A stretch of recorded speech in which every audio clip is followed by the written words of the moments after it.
why should I move out during my renovation?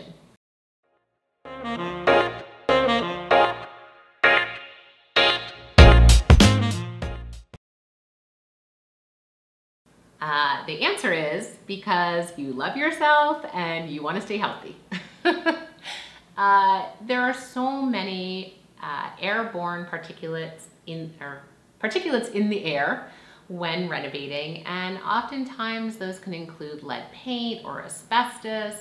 You know, we highly recommend that people move out of the space when they're renovating. And if you can't for some reason, whether it's financial or maybe there's some other reason why you don't want to leave the property, then we definitely suggest that you put some kind of vapor barrier between where you are living and where the renovation is happening. You want to make sure that you are healthy throughout your entire renovation. And while someone is demoing, they usually have a mask and they also leave.